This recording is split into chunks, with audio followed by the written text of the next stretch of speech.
Po niekoľkomesačnej odmlke sme tu opäť s magazínom Ľubica dnes. Prinášame vám pár informácií z diania sa v našej obci.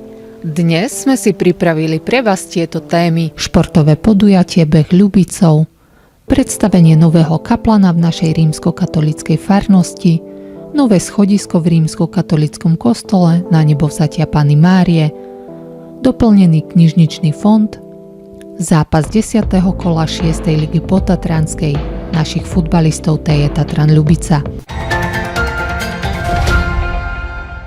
V piatok 6. októbra 2023 sa v našej obci konal už 25. ročník podujatia s názvom Beh Ľubicov. Túto akciu organizuje naša základná škola pod záštitou obce Ľubica. V rámci Európskeho týždňa športu sa v piatok 6. októbra 2023 v našej základnej škole v spolupráci s obcou Ľubica konal 25. ročník tradičného športového podujatia s názvom Beh Ľubicov. Žiaci 1., 2. a 3. ročníka súťažili v behu na 450 metrov. Žiaci 4. a 5. ročníka pretekali na trati dlhej 600 metrov. Žiaci a žiačky 6. a 7. ročníka mali pred sebou náročnejšiu 1200 metrovú dlhú trať. No a 8-kov, 9-kov, dorastencov, dorastenkyne a dospelých čakal 2,5 km dlhý okruh. Veríme, že obec si spolu s našou základnou školou tradíciu uchová a na ďalší rok sa na štartovacej čiare opäť stretnú atleti najrôznejších vekových i výkonnostných kategórií. Máme za sebou 25. ročník veľmi peknej športovej udalosti Behu Ľubicov. Chcem sa poďakovať všetkým, ktorí pomohli pri organizácii týchto pretekov. Do pretekov zapojili aj našich predškolákov, ktorí prišli v hojnom počte, za čo im veľmi pekne ďakujeme a boli takisto víťazi odmenení. Pretekov sa zúčastnilo 267 pretekárov z kežmarských škôl, zo škôl z kežmarského okresu, a to konkrétne z Nižnej Brány, z Grunčúla, zo školy Svätého Kríža, potom to boli školy z Vlkovej, Vlkoviec, Vrbova a Stráni pod Tatrami. Najväčšie zastúpenie sme mali samozrejme my, naša škola, reprezentovali našu školu. V kategórii A dievčatá, to je 1., 2. ročník, na prvom mieste skončila Ema Pitoňáková z 1. A a druhé miesto obsadila Eliška Kovalčíková z 1. A. V kategórii A chlapci 3. miesto obsadil Damian Šustrík, takisto z 1. A. V kategórii B dievčatá 2. miesto obsadila Evelyn Ivančáková z 3. A a 3. miesto Vivien Mozdenová z 2. A. V tejto kategórii B chlapci 3. miesto obsadil Vincent Kapolka z 3. B. V kategórii D dievčatá nás veľmi potešila Daniela Ordzovenská zo 6. A, ktorá obsadila 1. miesto a kategóriu vyhrala. V kategórii E chlapci 2. miesto obsadil Oliver Jardonek z 8. B a 3. miesto Matej Bejdák z 9. A. Všetkým patrí naše poďakovanie. Verím, že ich výkony povzbudia aj ostatných žiakov, ktorí zatiaľ len povzbudzovali, a o rok ich uvidíme na štarte pretekov. Chcem sa poďakovať všetkým dospelým, ktorí sa zúčastnili pretekov, pretože tohto roku ich bolo hojné veľké množstvo. Aj z radou našich učiteľov máme 2. miesto, ktoré obsadila pani učiteľka Martina Ivančáková.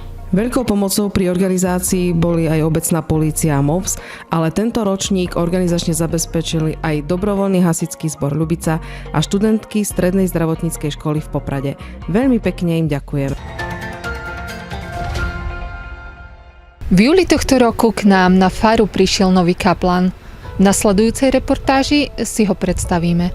Moje meno je Denis Čuchran, som momentálne kaplanom tu v Ľubici, mám 28 rokov, pochádzam z nedalekých Smižian, z farnosti Smižany. Som teraz novokňaz, bol som vysvetený diecézným administrátorom monsignorom Jánom Kubošom 17. júna na spišskej kapitule, kde som absolvoval aj svoje teologické štúdia. Ak svoju primičnú svätú omšu som slávil 25. júna vo svätyni Božieho milosrdenstva v Smižanoch. Vlastne každý kňaz po kňazskej vysviacke, tá jeho prvá svätá omša, ktorú slávi verejne medzi ľuďmi, je práve svätá omša v jeho rodisku, kde sa stretnú tí najbližší príbuzní, rodina, ale aj vlastne celá farnosť, priatelia, kamaráti, známi, kňazi, rehoľné sestry. a takto spolu prežívajú ten veľký deň novokňaza, alebo teda toho primicianta. Takže to bol môj veľký deň vlastne v tých Smižanoch. Co som doteraz veľmi nepoznal, i keď som občas cez ňu prechádzal, keďže to od Smižian nie je ďaleko. Nevedel som o nej veľmi veľa. Keď som tu prišiel, zistil som, že to nie je vôbec malá dedina, ale že dedina je veľká, že sa rozrastá, čo ma veľmi teší. V podstate úlohou kaplána, ktorým som vlastne ja, je napomáhať farárovi v tej pastorácii, to znamená pri vysluhovaní sviatosti, pri práci s deťmi, s mládežou, s rodinami, so starými, s chorými, v podstate so všetkým, čo si farnosť vyžaduje. My novokňazi nastupujeme stále do farnosti v júli, to sú vlastne letné prázdniny, takže už som stihol prežiť s deťmi aj chvíľu z Erko tábor a takisto letné opekačky, ktoré bývajú stále na farskej záhrade. Bol to aj dobrý priestor na spoznanie s deťmi, s mládežou, s animátormi, aj s ostatnými veriacimi. No a keďže začal školský rok, tak som začal aj učiť na našej základnej škole, 7-akov, 8-akov a 9-akov. To je zase priestor lepšie sa spoznať. Začala príprava aj na sviatosť birmovania, stretávame sa s birmovancami. No a takisto sa stretávame aj s mládežou, s rodinami, s chorými, ktorých navštevujeme na prvý piatok. Takže takto postupne spoznávam aj Ľubicu, aj Ľubičanov, ľudí v obci. Počas leta sme mali každú nedeľu po svätej omši o 10. hodine pripravenú aj farskú kaviarničku pre ľudí, kde chcem aj poďakovať všetkým, ktorí sa zapojili, ktorí prišli na kávu, ženám, ktoré napiekli koláče. Bolo to stretnutie po svätej omši, kde sme si mohli spolu vypiť kávu, dať nejaký ten koláč, porozprávať sa a to bolo tiež dobré pre mňa, že som sa aj takýmto spôsobom mohol opäť stretnúť s ľuďmi a trocha zoznámiť.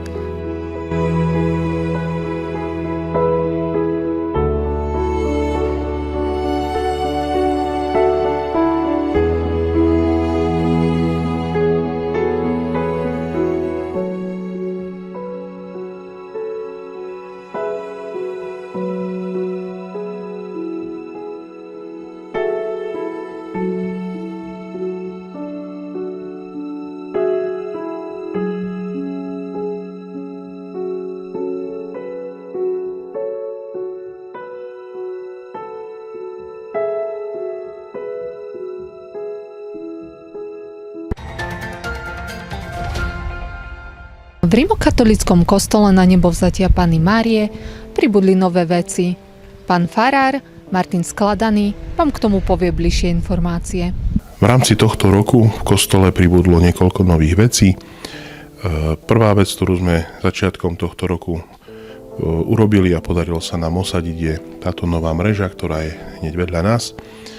V rámci rekonštrukcie kostola s povolením miestneho pamiatkového úradu sa nám podarili osadiť aj nové schodisko hore na Emporu, ktoré v súčasnosti nahrádza staré schodisko. Obe tieto realizácie boli možné aj vďaka obci Ľubica a vďaka príspevku, ktorý nám obec poskytla. Za to sme im naozaj veľmi vďační. Mreža, ako vidíte, vedľa mňa je kovaná, vyrobila ju firma z Prešova. Schodisko architektoval pán architekt Sova, ktorý napomáha obci Ľubica a aj rodákom z tejto obce. Realizáciu zase urobil pán Babič, ktorý nám robí všetky drevené časti kostola, to znamená aj nové lavice, ktoré boli robené, aj tieto schody, ktoré sú tu vedľa nás. Je pravdou, že schodisko ešte nie je úplne dokončené. Ostalo nám dokončiť niektoré bezpečnostné prvky a niektoré estetické časti, aby to schodisko ladilo. Taktiež plánujeme do budúcna, v budúcom roku, pod schodiskom vytvoriť aj novú spovednú miestnosť, spovedelnicu, kde sa bude vlastne vysluhovať sviatosť zmierenia, nakoľko táto súčasná je zastaralá, malá a esteticky sa nehodí do tohto kostola. Obecná knižnica doplnila svoj knižničný fond o nové tituly. Viac nám o tom porozpráva naša knihovníčka Zuzana Fočárová v nasledujúcom príspevku. Už po druhýkrát tento rok sme zakúpili nové knihy. Projekt s názvom Mať úspech u čitateľov onedlho vystrieda úspech mať čitateľov, bol úspešný a tak obecná knižnica získala finančné prostriedky vo výške 1400 eur. Spolufinancovanie na projekte bolo vo výške 250 eur. A tak sa tešíme, že náš knižničný fond sme doplnili o 137 nových titulov. Nákup týchto kníh podporil Fond na podporu umenia. Prečo sa stať čitateľom? Prečo alebo na čo čítať knihy? Častokrát počuť tieto otázky v našom okolí, v škole, medzi deťmi, ale aj dospelými. Odpoveď je stále rovnaká. Pretože čítanie má len samé výhody, ktoré sú dôležité pre každého človeka, aj keď si to častokrát neuvedomujeme. V krátkosti výhody čítania. Zlepšuje sa čitateľská gramotnosť, rozširovanie vedomostí, čítanie znižuje stres, čítanie taktiež spája ľudí, poskytuje nám nové pohľady na život a tak ďalej. A to bolo aj našim zámerom v tomto projekte. Zamerať sa na čitateľa. Prečo je dôležité stále obnovovať a doplňať knižničný fond? Odpoveď je jednoduchá. Aby sme si udržali našich čitateľov, aby boli spokojní s aktuálnym knižným fondom a samozrejme, aby sme získali nových čitateľov. Máme takú skúsenosť, že náhodní návštevníci v našej knižnici boli milo prekvapení obsahom knižničného fondu a teda nemysleli si, že v obecnej knižnici máme také dobré knihy. Čo nás samozrejme veľmi potešilo a motivovalo, aby sme pokračovali naďalej v nakupovaní nových literárnych titulov. Keďže sa v tomto projekte zameriavame na čitateľa, taktiež je dôležité pripomenúť finančnú alebo ekonomicky výhodnú stránku knižnice pre čitateľa. Čo nás samozrejme veľmi potešilo a motivovalo, aby sme pokračovali naďalej v nakupovaní nových literárnych titulov. Keďže sa v tomto projekte zameriavame na čitateľa, taktiež je dôležité pripomenúť finančnú alebo ekonomicky výhodnú stránku knižnice pre čitateľa. Keďže vieme, aká je momentálna ekonomická situácia v krajine, napríklad výška inflácie alebo zdražovanie na každom rohu, je veľkou úsporou pre čitateľa, ak využíva knižnicu, kde si môže čítať neobmedzené množstvo kníh za minimálny ročný poplatok, ako by mal všetky knihy kupovať a tak zaťažovať svoj rodinný rozpočet. Preto je pre nás dôležité pravidelne obnovovať a doplňať knižničný fond. Ďalšou dôležitou informáciou je, že obecná knižnica je otvorená už aj v utorok od 7:30 do 12:30. Ostatné dni ostali nezmenené.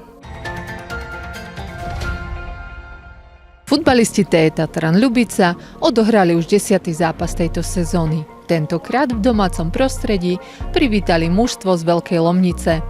A tu sú slová trénera Pavla Kubusa. Mali sme dobrý vstup do zápasu a rýchlo sme viedli, postupne sme sa však prispôsobili súperovi. Hrali sme pomaly a bez pohybu. Hra sa preto vyrovnala a hralo sa bez nejakých väčších šancí. Počas sme sa však napriek tomu viedli 2:0 zásluhou gólov Mareka Friča. Druhý polčas bol z našej strany trocha lepší, ale chýbala nám častejšia streľba a lepšie riešenie pre číslení. V 71. minúte ešte pridal gól do bránky súpera Marián Harakali a zápas sa skončil výsledkom 3:0. Spokojný som však len s výsledkom na hernom prejave, nám treba ešte zapracovať. TE Tatran Ľubica má tak na konte po 10 zápasoch 5 výhier, 3 remízy a 2 prehry. Najbližšie nás čaká zápas 15. októbra 2023 o 10:30 na ihrisku Súpera v Hrabušiciach.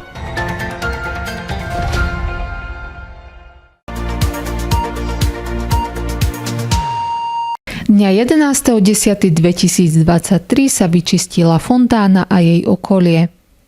Počas zimných mesiacov nebude fontána v prevádzke a spustí sa až na jar.